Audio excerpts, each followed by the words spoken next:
Bienvenue à bord du vaisseau Hypersensas.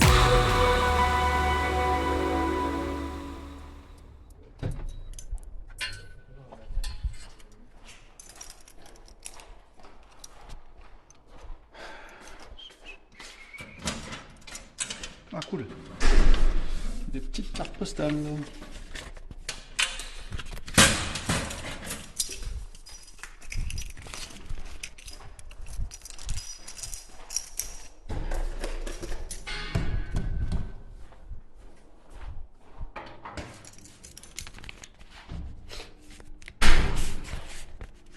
Ah, pas mal.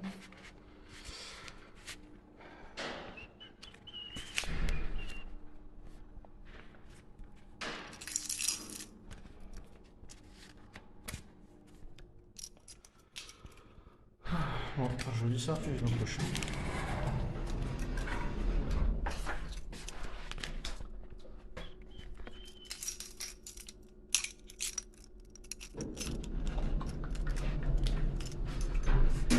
Voilà. Fatigant ces vacances là.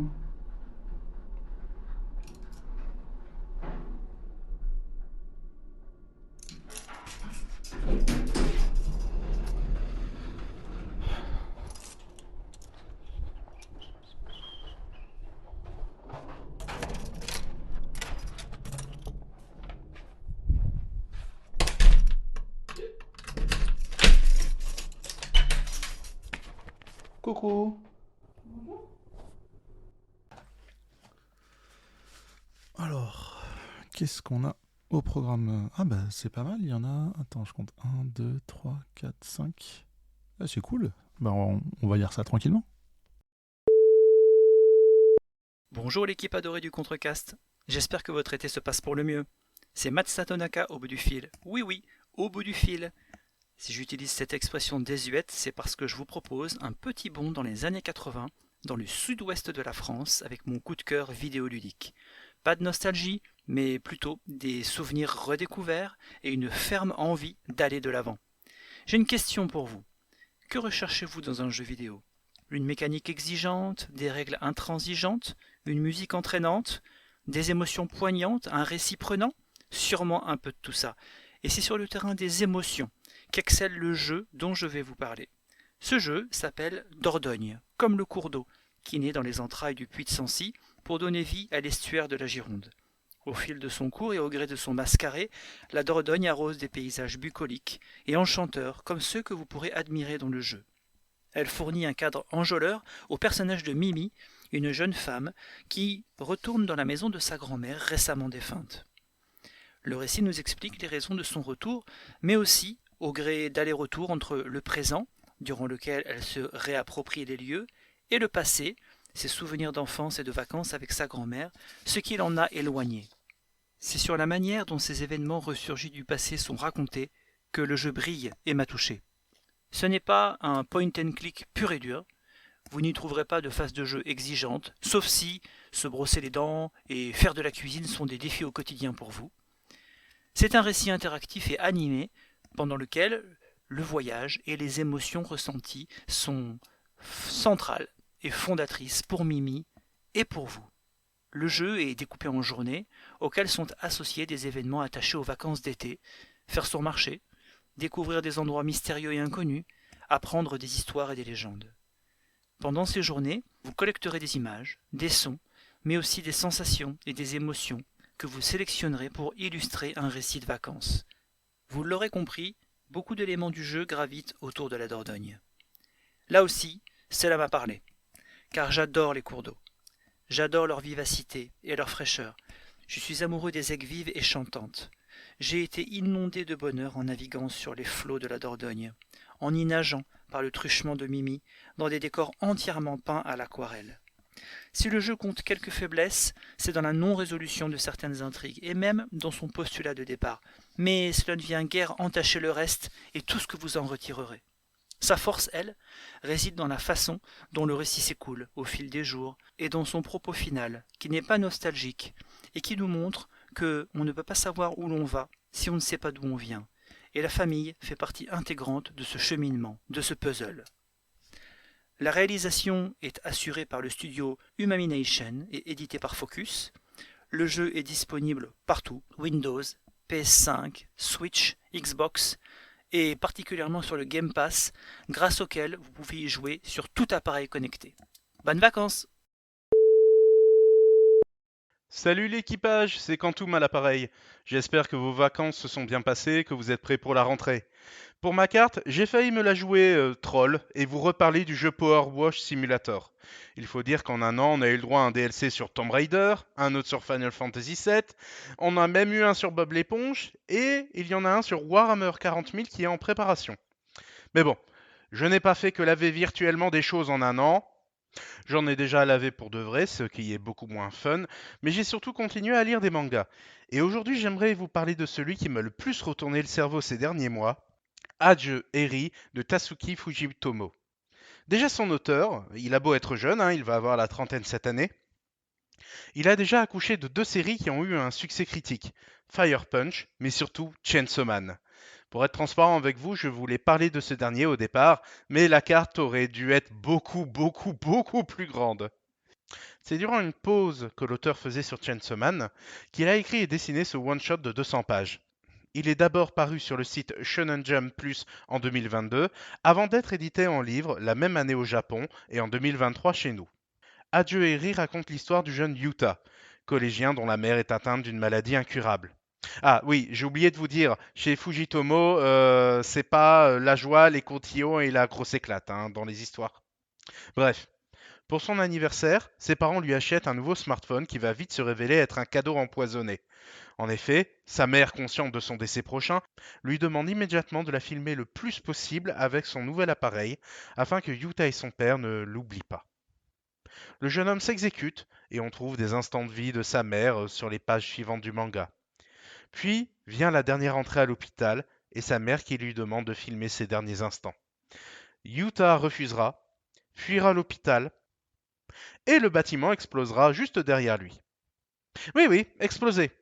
Bon, pas exactement. On vient d'assister à la diffusion au collège du film que Yuta a fait de ces événements, et l'explosion est un ajout afin de, je cite, rajouter une touche de fantaisie. Bien. La touche de fantaisie et le thème morbide de son film font que Yuta devient le sujet de moquerie de toute l'école. Sauf d'une jeune fille, du nom de Eri, qui voit en Yuta un jeune réalisateur avec du potentiel et décide de le prendre sous son aile. Le deal est simple, Yuta doit voir des films et filme en continu afin de s'entraîner, le but ultime étant de réaliser un nouveau film. Je ne vous en dis pas plus sur l'histoire, rassurez-vous, il y a encore bien des péripéties qui vont arriver. Vous l'aurez compris, les thèmes de ce récit sont le deuil et le cinéma, ou plus précisément, comment les images peuvent être utilisées dans la vie d'une personne. Je ne veux pas spoiler la suite, mais comprenez bien que la frontière entre le récit réel, mettez de grosses guillemets, et la fiction inventée par Yuta Eri vont petit à petit s'effriter. On se demande même parfois si ce n'est pas dans les mensonges artistiques que nous trouvons le plus de vérité sur les personnages. Je dois enfin vous parler du dessin. Fujitomo est connu pour ses dessins dans un style réaliste, allant jusqu'à reproduire les airs un peu bêtes que l'on peut prendre parfois. Son trait reste d'une grande précision et son dessin est dynamique. Mais dans Adieu Eri, le tout est sublimé par le découpage. 90% de l'œuvre est découpée à la manière d'un storyboard, chaque page étant composée de 4 rectangles de même taille où se déroule l'intrigue. De plus, le dessinateur n'hésite pas à rajouter des effets pour pouvoir simuler le mouvement. Cela va jusqu'à dans des doubles pages, ayant peu de changements entre les cases afin de retransmettre les silences gênants des personnages. On est sur une œuvre qui se veut être un film en dessin immobile, et ça marche. En bref, que ce soit dans le récit ou le dessin, on sent l'amour de Fujitomo pour le cinéma et ce qu'il apporte dans la vie de chacun. Et il ne le fait pas à coup de références cinématographiques, mais bien d'images, comme des miroirs déformant la réalité de l'histoire. J'espère vous avoir donné envie de vous y plonger pour la rentrée.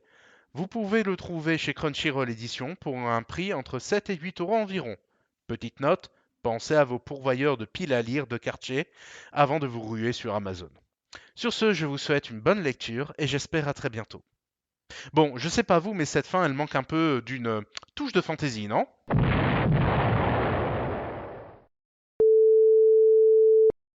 Salut à toute l'équipe du Contrecast, c'est Paul Garay et j'espère que vous et toutes les auditrices et auditeurs passent de bonnes vacances. Alors moi je suis revenu depuis quelques jours déjà et je profite des jours calmes du mois d'août pour vous envoyer cette petite carte postale audio. Alors mon coup de cœur est un coup de cœur ludique, mais je triche un petit peu parce que il ne s'agit pas d'un jeu à proprement parler, mais plutôt d'une gamme de jeux. Cette gamme, c'est en fait la gamme des micro-games qui est éditée par Matago, qui est la localisation en France des jeux Button Shy. Button Shy, c'est un éditeur qui est spécialisé dans les petits jeux au sens propre, puisqu'il édite en fait des jeux sous format portefeuille et qui ont comme point commun d'être constitués exclusivement de 18 cartes. Alors vous voyez tout de suite là arriver la formule toute faite, c'est de la contrainte que naissent l'imagination et la créativité. Parce que juste 18 cartes qui tiennent dans une petite pochette qu'on glisse dans son sac à main ou sa poche, ça paraît vraiment peu pour proposer un jeu de société qui tienne la route. Et bien sûr parfois ça triche un tout petit peu parce que certains des jeux ils auront quelques cartes de plus ou ils vont demander d'utiliser des jetons. Vous pouvez prendre des cailloux, des allumettes, ce que vous voulez, ou bien d'avoir à portée de main un crayon et un papier pour noter les scores. Mais globalement, ces petits jeux de 18 cartes, ils fonctionnent très bien, et certains font même preuve d'une vraie originalité avec de super sensations de jeu. On en trouve en plus pour tous les goûts et toutes les configurations. Du party game qui permet de rassembler jusqu'à 9 joueuses avec Invino Morte, du jeu solo, l'île des prédateurs au griffon fonfon insurmontable, ou bien de l'affrontement pour deux comme dans Hiérarchie, de la construction de ville, Mégalopolis pour jusqu'à 4 joueuses. Et on trouve aussi des auteurs et autrices de jeux connus et reconnus qui se sont prêtés à l'exercice. Elisabeth Orgrave, l'autrice de Wingspan, encore Scott Helms ou bien Jamie Stegmaier. Alors il en sort un par mois, donc à mon avis vous n'aurez que l'embarras du choix pour en trouver un à votre goût. Mais si je peux me permettre de vous faire quelques recommandations, en jeu solo, vraiment l'île des prédateurs, dans lequel on doit parvenir à nourrir des animaux en respectant la chaîne alimentaire. Un excellent puzzle game. On a aussi les bons contes font les bons ennemis pour 2 joueuses, dans lequel on va devoir placer des personnages de contes de fées de façon optimale pour marquer le plus de points. Et puis la crypte de Sedlec, qui est aussi un peu un puzzle game jusqu'à 3 joueuses, où on va arranger des crânes à l'intérieur d'une crypte. Oui, ça s'invente pas un thème pareil. Je vous conseille également d'aller vérifier les règles en anglais de ces jeux, parce qu'il y a certaines petites erreurs de traduction dans la version française qui pourraient vraiment vous gâcher l'expérience. Donc je le disais, il y en a pour tous les goûts et c'est des petits prix. Et puis si vous voyagez, ce seront vos parfaits compagnons puisqu'ils ne prennent pas de place. Ils se jouent à peu près n'importe où, dans le train, dans le hall d'attente de l'avion ou bien sur une table de pub. Voilà, je vous souhaite à tous de bonnes fins de vacances, si vous y êtes encore, une bonne reprise pour ceux qui doivent retourner au boulot. Et puis on a hâte de vous retrouver à la rentrée. Bisous! Hey, salut à tous, c'est Zéphiriel. Hey, ça faisait longtemps que je n'avais pas parlé sur ce podcast, même si c'est un peu une exception, parce qu'une carte postale, tout ça hors série. J'espère que tout le monde va bien, que vous profitez bien de vos vacances s'il y en a, que vous buvez de l'eau parce qu'il fait chaud. Et voilà, et je profite de ce petit moment pour venir vous parler évidemment d'un jeu de société que j'ai découvert il n'y a pas longtemps. Je suis allé au Flip il n'y a pas longtemps, le festival ludique de Parthenay qui dure une quinzaine de jours, et j'y suis resté une semaine avec des potes, c'était vraiment trop bien. Mais on n'est pas là pour parler de ça, je suis là pour vous parler d'un jeu que j'ai découvert sur place. Alors c'est un jeu qui n'est pas distribué en France du tout. Il est qu'en version anglaise. Dans la boîte, ils ont mis quand même la version française des règles, parce que au cas où il serait distribué à l'international. C'est un jeu qui est tiré d'un roman bien connu, que j'adore énormément. Il y a un Disney sur ce sujet qui s'appelle Alice au pays des merveilles. C'est un jeu à rôle caché. Le nom du jeu, c'est Where Am I? Alice in a Mad Tea Party. Et du coup, c'est un jeu qui est sorti en 2019. C'est assez intéressant. Je parle du jeu parce que j'ai vraiment eu un petit coup de cœur. Je l'ai acheté instantanément sur le jeu, sur le festival. Sachant qu'encore une fois, il n'est pas vendu officiellement dans des boutiques françaises. C'est vraiment là l'occasion qui a fait un peu l'idée. C'est un jeu qui a été créé par Kazutaka Anagawa, qui est illustré par Yugo Katsamata et Okabenius. Il est édité par Gotha 2, j'imagine, Gotani, apparemment ça se dit comme ça. C'est un jeu à rôle caché. Alors les jeux à rôle caché, il y en a beaucoup. C'est pas normalement un type de jeu que j'aime énormément. Je suis pas fan du tout du loup-garou. Quand je joue en tant que joueur, j'aime bien le maîtriser, mais j'aime pas y jouer. Parce que le côté fausse déduction, celui qui a la plus grande gueule, qui maîtrise un peu le jeu, je suis pas très très fan de ce genre de jeu. Donc du coup, je suis pas normalement pas très client. Mais celui-ci est assez intriguant, non seulement par le matos qu'il propose, que par le style de jeu. En fait, vous allez recevoir chacun un rôle caché, donc une carte qui va vous dire qui vous êtes autour de la table, la Reine de Cœur, Alice, The Mad Hatter ou n'importe qui d'autre, le Lapin Blanc, et ainsi de suite. Et du coup, ça c'est un fait. Vous avez devant vous des cartes postales qui sont ultra bien illustrées, un peu à l'ancienne, vraiment, on dirait que c'est sorti droit du bouquin, devant vous, et vous allez avoir des timbres-poste qui font office de points de victoire. À chaque tour de jeu, quand c'est votre tour, à chaque manche, le manche est divisé en plusieurs tours de jeu, et à chaque tour de joueur ou joueuse, vous avez plusieurs choix. Vous pouvez soit essayer de deviner qui est un adversaire, quel rôle il a. Donc pour ça, vous avez des cartes qui sont sous forme d'enveloppe, et vous allez les donner à un adversaire en face cachée pour dire je pense que tu es cette personne. Vous avez le choix de placer un des personnages au centre de la table sur la partie de la tea party, donc au milieu il y a du matos dont je vais vous parler juste après, et vous avez le choix de garnir la tea party avec du thé, des assiettes et ainsi de suite.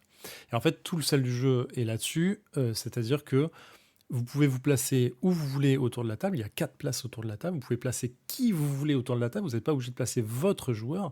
Et en fait, il y a une forme de déduction de est-ce que je suis en train de placer un adversaire sachant que je ne sais pas qui c'est, ou est-ce que je suis en train de me placer moi autour de la table. Et il y a bien sûr 4 places autour de la table, comme je viens de le dire. Et sur ces 4 places, vous allez pouvoir placer, comme je l'ai dit avant, des tasses de thé, des assiettes, et ainsi de suite. Et ça représente les points de victoire global de la fin de manche. C'est-à-dire, si je me suis placé devant un endroit, si j'ai placé un jeton, pas forcément moi, mais si j'ai placé un personnage devant une place où il y a 3 assiettes et 2 tasses de thé, la personne va marquer 10 points de victoire. Chaque assiette valant 2, je pars dans le scoring, on s'en fout un peu, mais elle va marquer des points de victoire à la fin. Quand bien même elle s'est fait détecter par tout le monde, et que tout le monde a deviné qui elle était, elle va gagner 10 points, et elle va payer 2 points par personne qui ont deviné autour de la table qui elle était. Et donc, il y a une forme d'équilibre entre je peux me faire découvrir comme un bourrin, mais du coup bourrer ma place d'aliments, enfin de vaisselle pour marquer énormément de points, ou je peux la jouer discret et ne jamais me faire révéler, et du coup essayer de révéler les autres. Donc, il y a 2 niveaux de jeu un peu là-dessus. Et surtout, la manche s'arrête quand tout le monde est autour de la table. C'est qu'en fait, en un tour, tout peut s'arrêter. Personne marque de points, personne ne devine rien. Et c'est assez intéressant. Du coup, il y a une forme de leveling, de niveau, de nivellement du jeu par les joueurs eux-mêmes qui décident quand la manche s'arrête et ou si la manche continue assez longtemps pour marquer des points éventuellement. C'est un jeu assez stressant, assez intéressant. J'ai fait qu'une partie pour le moment, enfin 2 parties. J'ai fait une partie et j'ai regardé une seconde partie assez intense. Et vraiment, je suis assez impressionné par l'idée qui est assez cool. Ça renouvelle pas énormément de choses, mais l'intensité du jeu est là. Un jeu à jouer à K4, hein, essayez pas de jouer à 3 ou à 2, ça sert à rien. Et surtout, il y a le matos qui m'a vraiment, vraiment, vraiment plu. Il y a une table en 3D qu'on monte avec ses petites mains et des trucs en carton, mais surtout, il y a des tasses, des assiettes, une théière, tout ça en porcelaine qu'on vient poser au milieu de la table, posé sur la table. Du coup, ça fait vraiment visuellement un effet incroyable. On a vraiment des chaises sur lesquelles on va poser des personnages en bois. Vraiment, visuellement, c'est ouf. Les cartes postales sont incroyables, tous les dessins sont ouf. Il y a des petites erreurs de game design, pas de game design, mais d'édition. Voilà, vraiment le jeu qui m'a mind blow au flip sur le dernier jour.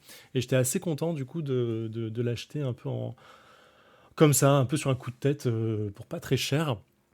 Et voilà, Where Am I, Alice in a Tea Party, in a Mad Tea Party. Je vous le conseille, pas spécifiquement, vous aurez du mal à le trouver, mais si on se croise un jour et qu'on est assez avec plaisir pour vous le présenter, je vous souhaite bien sûr une bonne vacance, une fin d'été assez agréable, et j'espère que vous prenez soin de vous.